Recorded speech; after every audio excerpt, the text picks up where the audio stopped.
Yo. Yo. Yo. Yo. Jonathan Huberto. Jonathan Huberto. You should trust the Daryl Sutter process. Heyo, welcome back to the Puck and Stuff podcast. I'm here with my boy T-Dog right beside me. It's been a long time since we've been online, but hey, welcome back to another Flames recap.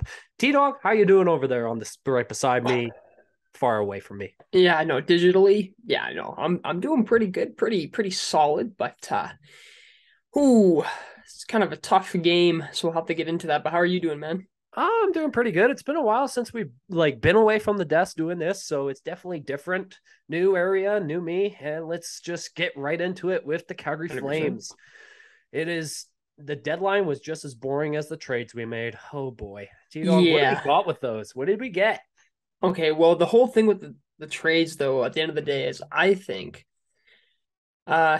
it was what it needed to be because this team, in no way, shape, or form, was in any way needing to like sell or buy, right? If could you imagine if Treliving bought?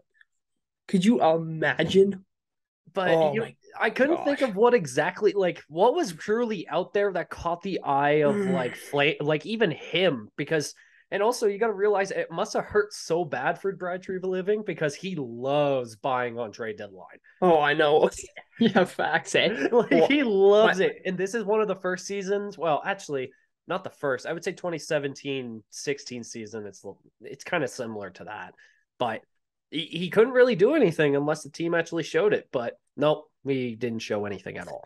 no. I mean, there were players that I was thinking, well, you know what, they'd be nice additions, but Tanner Janot was one, for example. But after seeing the price that Tampa had to pay, I mean, now they're paying it with their games. Have you been seeing how they're playing? Yeah. Six Have you nothing loss today. did you Oh, actually see buddy, that Tanner Janot fight? dude, he's that's why I want him, man. Like he's Yeah. got some presence, right? Like, yeah, he's a big tough guy. But 25 too, right? if So any Flames fans saw like Brad Treliving do that with Tyler Janot, oh my god, we'd be livid. He would not have a job. He would not have a job next season. no, For sure. 100%. Okay, so I found the trays up here. All right, that's great. So the first one was the Flames acquired Dryden Hunt from the Toronto Maple Leafs in exchange for Radim Zahorna, who we picked up before the start of the season. I didn't actually mind Zahorna's play. I mean, I don't think they really had a spot, but I feel kind of bad for players who have to bounce around the league all the time. But yeah, he just didn't really have a spot with us. But he was a big body presence, but I think Dryden Hunt's better for the AHL team. So I don't think it's too crazy, but probably had to happen. And then the second trade, which is the blockbuster deal for us. Oh boy. Absolutely. So Troy Stetcher and Nick Ritchie go to the Flames in exchange for his brother and Connor Mackey. Now, the brother for brother deal is pretty funny because, I mean, did they trade houses? I wonder if they did. That's what I'm wondering. That would actually be a pretty funny story. But also, it's kind of funny that they're the first brothers ever traded on trade deadline. I thought that stat about them was pretty funny. And if you look at it too, in a sense, that is technically an upgrade from Mackey and Richie to his brother Richie and Stetcher. If you think about it, with how our defensive depth is, it's nice to have Stetcher there with Zadorov because whenever Zadorov mess up, he's there. And I think we did get the better Richie. No, that's very true. I mean, you pay a little bit more for that, but at the end of the day, yeah, I mean, I thought Richie, like Brett, Graham, I keep saying that. I thought Brett had a pretty solid season for what what he was brought in to do. Um, like the problem is the fourth line's been changed around so much; it's kind of hard to see like what would be solidified. But I guess the time was no longer needed for him, and yeah, so we get back his brother, which I think maybe he can score an extra few goals, help out on the back end. But I mean, he wasn't even playing for the Minnesota game. But Troy Stetcher, so you try and upgrade a little bit on the bottom pairing def there, but I mean, we'll see how it goes. I mean, there's a possibility that he could help, but He played against Minnesota. He played when we were playing Minnesota, and he didn't look too bad. But it didn't look terrible. that whole game alone was so bad. I just couldn't watch the other third. I just couldn't watch third period, man. It was that bad. No, exactly. We just looked sloppy. Like they got booed off the ice for that. Did you see that? Yeah, they did. I mean, I think it's deserved. I mean, you think of it. You are chasing a playoff spot against the team you are chasing, the Wild, or one of the teams, I should say. And then you're doing this at home and on home ice, Hockey Night in Canada, by the way. So the whole country's seeing this, and nothing happened.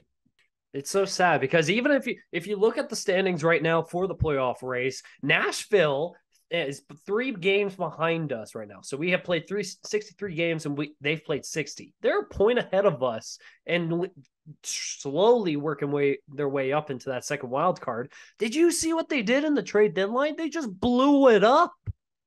Like they did. Completely blew it up. And honestly, that's why I said they're one of the winners, because they snagged quite a few picks from teams, especially Tampa, that literally gave a whole draft class. And I thought that was the right move. Oh, man. Yeah, the amount of draft picks they have, I can't even remember the number now. I'll have to look back into it. But 2 firsts and I think 4 seconds this season. That could be really, really significant for them, I'd say. Right, with how crazy the draft class is this year. I think it's the perfect time to retool. I mean, Yossi wants to stay. You have Saros. You can build a young team around people like them. I mean, yeah, Forsberg signed for 8 years, so that kind of makes sense on that term as well. But that basically just tells me that that's how brutal the Flames this season have been, that we dropped to that low where a team went full sellout by the trade deadline, and now we're below them in the standings. Yeah, and it shouldn't have happened. I mean, just look at like a roster on paper, right? Like, oh God, it's like, I mean, saying that blog post that I'm writing about it, it's like there's just hasn't been production from any of the important players, and then not everyone's getting hot on games when everyone should be. So what I mean by this is, like, when players are playing well, the goalies might have a few stinkers let in, right? Or when Markstrom's playing good or Vladar has a solid game, then where's the goal support? There's nothing. It's the same thing every darn game. And it's funny because I remember saying this in October. I'm like, oh, you know what? They're going to get it around early December, November. Then I was like, oh, okay, maybe January. Now it's like, what, March? Yep. Nothing. The beginning of March, and we're just keep going down the rabbit hole, and it's kind of terrifying me. At this point, I wouldn't be mad if this team decides to just, keep dropping down the standings, get closer to a good lotto pick. What are the true chances that Bedard happens? Or just even Adam. Who's the second prospect? Adam Fantilli. Yeah, like even him would be a great addition. Like no, the only way you do that is if you get the first rounder from Anaheim or Columbus. That's what I think. I like. We could maybe get a solid pick still, but you know what? I look at what Nashville's doing. I look at all these other teams, and you know what? We haven't ever really done that where we fully retool. See, I was listening last night to the I don't even know what they call it, but Pat Steinberg does it after the games where he has the phone lines on, like people will talk, and someone was talking about how the problem with this team, which because you got to rebuild at some point, right? Is that rebuild was happening after Iggy left and Kepper and all that. Yep. But then you had the 2014-2015 season. How that screwed us over was because we were that was the find a way kids, right? They found ways to just win a game, and that eventually took us to a playoff, short little playoff run, which was a lot of fun, but could have screwed us over in the long run. But yeah, we need.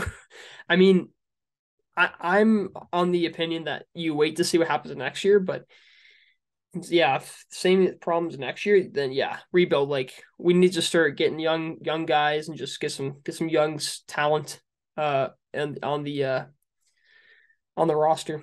Well, because I was even like to think about how 2013, 14, and 15 went when Iggy left, that was the start of the rebuild. And we actually have very high top picks in the drafts, which was Sam Bennett and Sean Monahan. It just sadly enough, those were the wrong players to pick in that draft, because you look at who came out of that draft and you're like, oh my God, there's absolute still elite players playing in this league today. And you even saw Sam Bennett go to Florida and he still looks so much better. And yeah, we did get that steal out of Johnny Gaudreau in the 4th round in, I believe it was 2014. And that was a steal. That was a complete steal out of nowhere. But our win now situation was based off our rebuild were Kachuk, Bennett, Monahan, and Gaudreau. But sadly, they just didn't. They left. It just couldn't work with them. Yeah. So. Well, I think the whole thing about those draft picks though is the whole ifs and buts for candy and nuts type scenario. Because what if Monahan, like I have the opinion that if Monahan has been healthy, always and stayed healthy, he'd be like a Ryan Nugent-Hopkins. Oh, can you imagine having a Ryan Nugent-Hopkins type player on this team? Like, well, because I remember the one season he was fully healthy, he dropped like 80. Oh yeah, he dropped almost 90. He's always been a solid player because he could play 2 ways. He had goal scoring ability. But yeah, he just complemented well with Johnny Hockey and Lindholm. Both wrists and both hips, man. Both hips and both wrists just killed him. It's so unfortunate too, right? And seeing, because I guess he has another injury that's taken him out. They say that he could be back before the season ends, but probably not. But it's crazy too, because what if he was healthy? Easily a cup contending team would probably try and pick him up, right? Yeah. Give Montreal a few draft picks, which they've been wanting.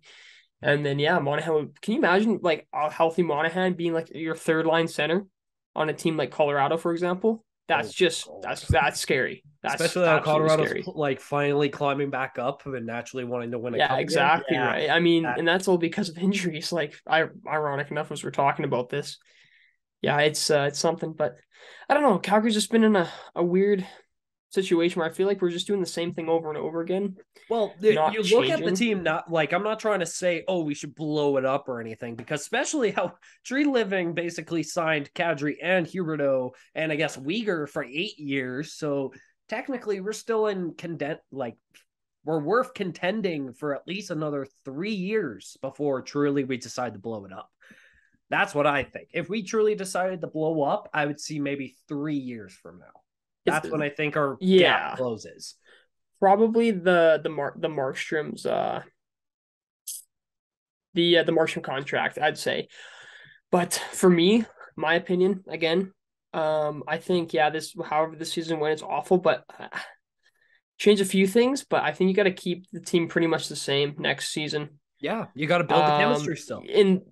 At the end of the day, you still have to, even though it doesn't look like that's a good idea right now, but I mean, look at the contracts you signed. You kind of put yourself in this position, but that's the risk to reward ratio, right? And so, unfortunately, we're on the losing end right now. And yeah, we're losing the Kachuk trade right now. Yeah, we really are. But things could change next season. But let's see. I'm of the idea, and I think you are too. We talk about this all the time, but I think get some young guys up there, right? I would love to see. I mean, because I don't think we're making the playoffs anymore. I'll be honest. Mm-hmm. I'd love to see Phillips get in.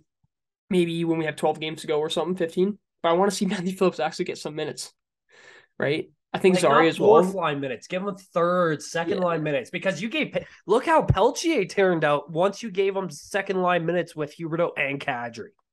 That line looks set for 2 years. Like, I would not unpair those for 2 years.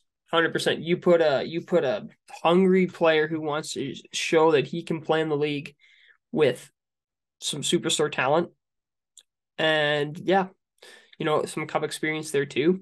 Mm-hmm. Look, I mean, it's pretty solid, man. I mean, yeah, the results right now aren't there, but I mean, he's been the catalyst for that line for the past, I want to say 2 weeks. Yeah, maybe even 3. It's impressive. He gets Huberdeau hyped. Did you see during the Boston game when he scored? Yeah, and he was hyping him up like, buddy. I he was so happy, bro. Right? It was amazing. That's another thing that we've been talking about too. Like Huberdeau, like in his struggles this season, I think he misses his Barkov, right? But like, what if Pelchi could be that Barkov?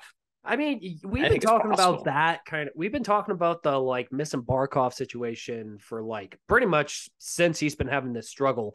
And yeah, 100%. You still got to still bring up the idea he hasn't gone to another team. He's always been with Florida, so he's always figured out that chemistry with Florida. So obviously you still have him in a new situation, and yeah, I guess you switch Barkov to Kadri, kind of a different scenario, but still, he's not that. How do I put this? Even he's not that elite superstar player, but I would still say Kadri is qualified to be a superstar in a sense. Yeah, yeah. Not as close, but you see what I mean here. No, exactly. But there's a lot of skill, talent. But we've seen how these players play. They have a level that most players can't play at. So the fact that we're not getting it sucks, is unfortunate. But there could be some factors with it. That's why I say you got to wait it out, because that ability could come back next season, right? It could. Toffoli, for example, didn't really click the best when we got him at the trade deadline last season. But look at him this season. Oh my god! Like, and this is what sucks, is it's like Toffoli with having such a great season, man. It's like, what if he had I think this is his career high. I think this is his career high season. But the whole what if thing, it's like, what if, he's had that season, but then every other player is playing to their normal abilities? Like, it sucks. I don't know. I think losing too many 1-goal games is just starting to get to my head. I think, honestly, I also do think that the puck luck has just not been on our side all season long. Like, so many crossbars, so many posts. It does suck that way. And I hate to say it, but I do think goaltending as well does have a big part to play, because if I looked at it and I'm like, oh, if our goaltending was consistent when we needed it to, we could probably be in playoffs right now.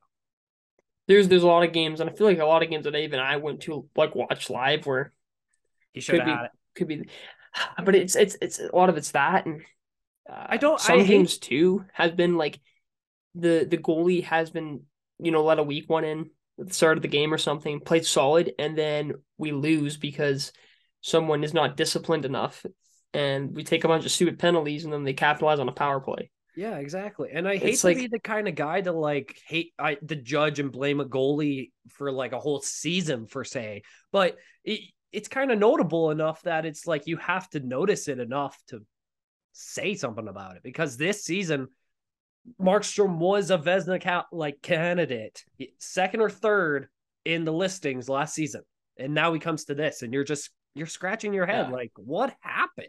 Well, the fact that him and, I guess Vladar too, are both under 900 for save percentage is just, it is. It's so crazy to think that he was was he third in Vezina voting? I can't remember. I would say, I think he was second, but I think it was Shesterkin, Saros, Markstrom, something like that. Something like that. But he was solid, right? I mean, look, he's the last game against Minnesota, he played decent. Yeah, in the last, he just didn't get the support again. Last two games, he actually played well. But definitely there were games where you could have maybe one more save, maybe one more shot, something like that could have just changed the tide of the game. And it's just the repetition of the same outcome is just gets a little insane, So hopefully that changes next season. But it still feels weird to say next season. It's March. We've already hit it. It's true, right? You know what? So even looking at the schedule of the Flames too, there is still that little bit of chance that we could come back for a playoff spot. But I wouldn't feel confident going into a first round with this. No.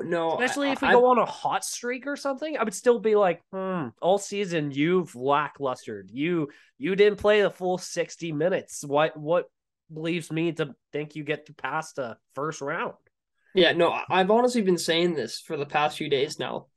I'm if they don't make the playoffs, I'm okay with it. And the reason why I say that is because that means I can watch the playoffs without being stressed out, for one, because I don't care, right? I don't care who wins. I'm just gonna watch the Devils and Rangers kill each other. Oh, right, stuff like that, right? I'm gonna watch the Oilers get bounced out first round, right? Stuff like that.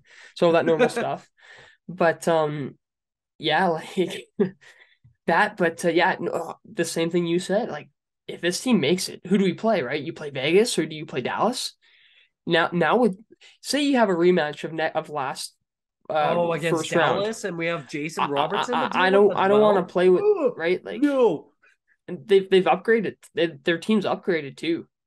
And Onger's entering a second season where he looks electric this season. Yeah, yeah. No, He's thank like, you. and a goalie like that who isn't being. Here's the thing, he'd be praised more if Allmark wasn't having a literal, like, a legendary season. Dude, the whole Bruins team just on something else. Like they're just breaking records left, right, and center. Yeah, literally. But yeah, like I wouldn't want to play any of these teams. I What? generally don't know what team we would beat. Maybe Seattle, just because Seattle's like kind of new to the thing and they don't have the greatest experience playoff wise. Yeah. Every other team, I don't see it happening. Like If I had to look at it for like the Flames perspective, if they did somehow enter the first round, you're probably entering a wild card spot because I don't see this team somehow popping up into the third or second at least. But I want Vegas. I would want Vegas out of everyone, I'm thinking. Like, because I sure as hell don't want Dallas. And don't know if if I you look want at Vegas, we've actually had a few times beaten them this season. Sadly, Yeah, we that's lost. true. But we've never won in at T-Mobile Arena. And two, what if Mark Stone gets healthy? Oh god, Well, that still healthy Mark sucks. But Stone. I don't want to verse Andre again, man. He gave me No, panic that's true. attacks in Game 7 last year. That's I true. don't think I want to deal with that as he's even better now. And that's a whole other problem. Is like this team makes every goalie just look Vezina caliber. Mm-hmm. We'd make Aiden Hill. Like somehow Aiden Hill would be the one to go in. We'd make the Airdrie native just down in his What head. blows my mind about us saying that right now? We're a team that still drops 50 shots a game. Yeah. You know what's really funny? What? I was talking to someone at work about this. So it's really funny. She's an older lady, but she likes watching because I guess she has a friend that they'll go to games and stuff, and Respect to that they lady. really enjoy it and stuff. But she said a comment. I agreed with it completely. She was like, "I'm gonna start changing the name of shots on goal to shots on crest," and I just thought there for a second. I'm like, dude, that's yes. Shots on crest. Do I it. love that. Do it. Shot on the chest, boys. Oh my No, god. because seriously, look at our shot opportunities. There's no like, we lack a rebound. We lack a high danger chance. We lack. I think it's all just to the chest. Like, there's not Like- a good opportunity on net. shot placement's just bad. I mean, it's just like I feel bad because the first thing I think about is Lucy. I'm just happy he's on the fourth I mean, line no, again, no, man. If I had it's to see been that man on the second line again, oh, I was gonna lose my oh mind. yeah, but it's been everyone. I mean, the shot opportunities have diminished, even though we're shooting a lot. But the problem is like I don't know. But then too, then you have the problem where it's like, I mean, I watched them on the power play, like or last game, and they're trying to make these fancy plays or being a little too cute with it, and then it's just boom, it gets out of the zone. You have to regroup. Zone entry still struggling. Oh, It's a whole mess, talk to me man. about our It's a whole mess. defensive zone still. Oh God. Yeah, it's a whole mess. That's what I loved about this team last season. When you saw them in their own zone, they were just playing with the puck around them, especially when you were breaking out as well. Beautiful breakout into the neutral zone and into their zone. But this year, it's brutal to watch because we can't handle the puck at all in our own zone. And when we try breaking it in, we just dump and then get it and come back. It's brutal this season. Exactly. Okay. So another question that I have too, because we're kind of going off of all the faults of this team this season. This is the What do you episode. think about the people who think that it's the coaching staff that are a main problem for this team this season? Oh, I kind of get where they're coming from because if you're a Flames fan, you obviously for years have dealt with the coaching situations that are absolute dumb. Because I remember there was quite a few coaches we've had, but I don't think it's Sutter's fault per se. You just give them a bunch of players that obviously don't understand a system that he runs yet. Because like you look at Gaudreau with Sutter, it took him like truly 3 years to figure out Sutter's system for like 100% and pull that season they had last year. So I'm not surprised that Huberdeau Kadri haven't obviously mixed with his system yet, but it's harsh to say after one season to blame Sutter yet. It's kind of harsh. Yeah. I would say probably maybe I would say not next season, but the year after, if something doesn't change, then blame him. But right now, no, that's absurd. Ridiculous. Yeah, I This guy have. won us. He won Coach of the Year last year. No, it's not his fault yet. Yet. Do you think he's the problem? You comp. I don't think. I don't think he is. Here's the thing. How many coaches have you had the last decade? So you keep changing coaches. Is that going to change anything? Like seriously, it's like we said this about Ward. We said this about Bill Peters. I guess the Bill Peters thing ended differently because of other circumstances. But like Gulletson, right? Hartley, and other guys said that on the phone line too. Like we've had every sort of goal or not goaltender, we've had every sort of coach, players coach, hard coach, friendly coaches, like team player coach, like all those type of coaches, whatever. Nothing's ever worked well. So that's one thing to think about. And yeah, Sutter had that great season. But remember too, it took the team a year, that bubble year, to get used to his system and stuff. So I think again, it's the waited out game. See what next season happens. And then you can start blaming. I mean, I do think our special teams could be better, and so maybe you could Oh God, don't even talk to me about our power Kirk play. Muller about that. I don't think it's that bad. I mean, here's the thing, right? It's like when you're losing like this, blame everyone. I do struggle to think it is, but I can see like some concerns where it's like, Sutter's comments. Excuse me, Sutter's comments are kind of the same every game. And I mean that's good in the sense like I mean it's consistent with what he believes in. But sometimes like a message, there needs to be a different message for certain type of games, especially like a game like Minnesota. That was a needed game. I mean, he did mention that he was like, yeah, they deserve to be booed in some sense. They did. They did. Really I mean, did. come on, that was a stinker, man. I mean, the players I don't think should be offended by that because I think they understand the situation too, right? Actually, I think some of the players, even in interviews, were like, "Yeah, we kind of deserve that booing," and I was like, "Well, you have the balls to admit that you deserve to be booed." Yeah, 100%. But yeah, like I mean, I think the team's just losing emotion. Is it on the coach? It could be. We're not in the locker room, so how would we know that 100%? But I have one question actually revolving Brad Treliving that I thought I could ask you. Do you actually think he stays next season? Because I believe his contract is up this year.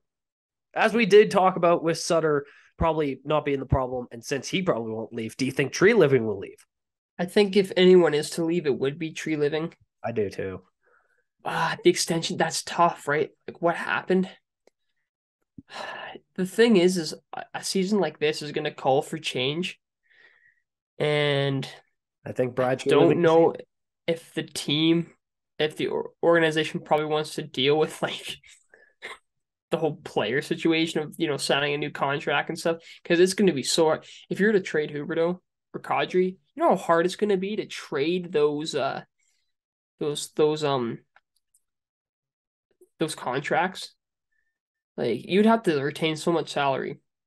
I mean, I don't think Treliving did a terrible job, but I guess, yeah. I think knowing how this organization works is always some stupid thing that happens, whether it be off season or during the season. So yeah, he'll leave.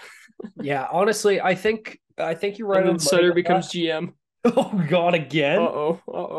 I don't want those days again, man. No. I don't want Redeems the Horn is gonna come back because he's a big body presence, Oh God. No, okay. So I actually do think Brad Treliving will be the one leaving out of everyone in the Flames organization because I don't think Sutter wants the role of GM again, though. I think he would stay coach, if anything. There were rumors that he was, but I don't even know if those rumors were true. Like there was rumors that like there was disagreement between Treliving and the coaching staff or just Sutter in general. But I don't know. Like I couldn't really see anything that was like confirming that. I don't know. There just seems to be a lot of talk. For some reason, the media hates Sutter, not Treliving. Sorry. So I don't know. But a man of few words, that's why the media hates him.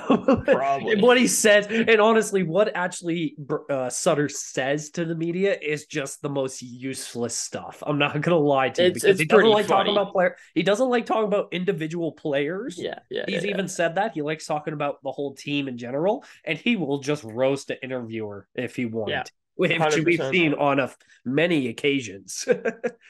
So yeah, if there was anyone to leave, I think Treliving leaves, and yeah, I don't see why Sutter would leave anytime soon. I think he is still a great coach, and will figure out how to get this team coped again. But Brad Treliving, I think his time is up, because there's been those seasons where there's kind of like seasons like these where we're stumbling, can't make a playoffs, and then we finally do. First round bounce, second round bounce. He's never got us to a conference finals. And if he did, No. different story, but he still hasn't. For what the goals of the team needs to be, just hasn't fully completed it, unfortunately. And there's how long has Treliving been here? 9 years? I think he's 10 been, I said 9 years, almost on will 10. be 10 seasons, pretty much. Yeah, at the end of the day, right? It's some maybe I think you need a new GM, man. A new GM can change a lot. Again, I don't even think it's even his problem. I think the whole problem is that we all got faked into the idea that, I mean, maybe this isn't me talking to myself, but I thought, oh, they're like gonna be fine. They're gonna like learn how to like all play Right with on each the other. Oh, la da da do, but nah, it's well, I guess my season prediction was initially that they would struggle heavily at the start of the season, but at the end, so this would be now, by the way. So no, it's not happening, but they would like click and like they'd start picking up some points and stuff. And I thought all the players, I thought Huberto would, of course, have a dip in points, but not like this. Oh my goodness gracious. Literally. But yeah, it's just never really been what we've expected. But yeah, I guess some's probably gonna happen, especially if people are kind of calling out to really have some change. But I feel like this happens every time, every season that's bad. It's just pitchforks come out, and I almost feel like that might hurt us as well. There's just so many factors. I think I think you also got to put the factor in that I think, like, honestly, if Brad Treliving didn't have the offseason they did and get Huberto, Uyghur, and Kadri, I think his head would be even more on a platter, because he still lost 2 franchise guys in the offseason. Yeah, no, like, for sure. Right? I think he would have been gone already if we didn't make those trades and signings. I think he just gave us so much hope, because it was Jonathan Huberto and Kadri coming to Calgary. We're still winning this thing. We could still have a chance. But after a season like this, now I think it's time for him to leave. I really do. TSN did something where they went around the Toronto area, or downtown Toronto, sorry, and they were talking to Leafs fans about the trade deadline and how they thought about Kyle Dubas. A fan who was being interviewed said something that kind of resonated with me with Treliving a little bit, and said he was worried that the additions with like Lafferty, McCabe, O'Reilly, and like Luke Shen weren't to make the team better and keep the team consistent, more or less to kind of save his head. Now, I guess you kind of have to do that in the sense that team's in a win now situation, but I was thinking that, is that a case with Calgary? Now, I don't even think that, even though I thought that in my head, I don't even think that, just because the whole situation, what could you do, right? You got still a decent pickup for what it was, for what with the cards you played with. But I mean, does that play a factor? I don't think so personally, but maybe I'm just kind of asking this rhetorical question to you. Yeah, just a little bit. Honestly, because you got to look at because you look at the situation Toronto's in. Kyle Dubas knew his team was going to make playoffs, and he loaded up because he realized if he doesn't get past a first round, he's out of a job for sure. 100%. The Toronto fans will be asking for his head more than Flames fans will with Brad Treliving this season. Just because, it's new players, new system. No, it's you guys are in, make it past first round or not. Because this team's been struggling since 2004 to make past the first round. For sure, but what happens if like they got bounced out second round? Like, no, this is an actual question. Like, because I understand it's the whole first. Everyone knows it's the whole first round thing. They get out the first round, whole hallelujah. They're gonna have a parade. But what happens if like you had a really if they bad versus Boston for say? And they get here. Speaking of here, let's relate this to the Flames. Exactly what happens to the Flames. You play a hard, good first round, you win it, but then you get smoked by your second round of opponent. Even if Toronto, for say, made it past the second round versus Boston, I think he saves himself for 1 year. If it is Boston, that's a good point. Yeah. If it's It Boston, has to if be. they versus Boston, I think he saves his job for 1 more year. But if it's like frick, who would Boston be playing right now? Like who would Boston play in the playoffs right now? I think Pittsburgh? I think it was the Islanders. No, it's Pittsburgh. Yeah, because they're second. Yeah, Pittsburgh. Yeah, if they go up in the second round against Pittsburgh and Crosby. get out, I think then you get the guy out. But Boston, I would say save them for 1 year. But if you were for say put it in Calgary terms, we verse Dallas for say we win a gritty game 7 going into against Vegas or Edmonton. I think still if you don't make a conference finals, you're out. Yeah, dude. Because... you know, like Sportsnet, we're like talking about one team and somehow relates it to the Leafs. I can't believe this podcast over the last year has become a Toronto Leafs podcast. Slowly, just like the leaf crest just starts like popping everywhere. It's like that Homer Simpson meme when he goes into the like before he goes into the bushes, he's a Flames fan and comes out as a Leafs fan. Honestly, that's me with the Rangers this season. Even though I mean, dude, I'm gonna be honest. The way the Rangers are setting themselves up is textbook story time for a first round exit. Is that just me? Oh my god! Like, I'm not saying that this is gonna happen, but like just the way how hockey works, it feels like a team that tries so hard to like make themselves so OP just always fails. I don't know why. Honestly, they're starting to sound like Washington in the 2010s. Honestly, yeah. Before they won a cup. Before they won a cup. Good point. Like the Alexander 7 years. Yeah. That's true. That was crazy. But like, oh my god, still great pickups though. I mean, come on, like Rangers. I mean, they got some things to figure out, but I feel like if you could figure it out soon, like, ooh, good season. All I know is that Devils Rangers series is the one I'm looking at the most. I think everyone is like that first round. Oh my god, dude! I can't wait to do a playoffs prediction video. It's going to be so much fun, even if the Flames do or do not make it. Oh my god! I'm just saying. Notice how excited we are talking about the playoffs, even though we know the Flames are like have this much of a chance to make it. It's literally how 50. Much less stressful it's going to be to watch hockey. It's going to be great. It's going to be great. Okay, so actually, I think the best way to end off this Flames recap is talk about what exactly is expecting of games for the Flames next. We verse Dallas tomorrow, which if this video is out tomorrow, I would say today. We verse Dallas, we verse Minnesota again, and then we're in Anaheim, and then we verse Ottawa. Dude, what are your expectations? Here's the dude, it's three of those 4 teams are on some sort of like I don't even want to say hot streak, but like a momentum streak. Yeah. Minnesota a little bit. In the Dallas and Ottawa, and then Ottawa, that Chikrin deal looks so solid right now, right? Mm-hmm.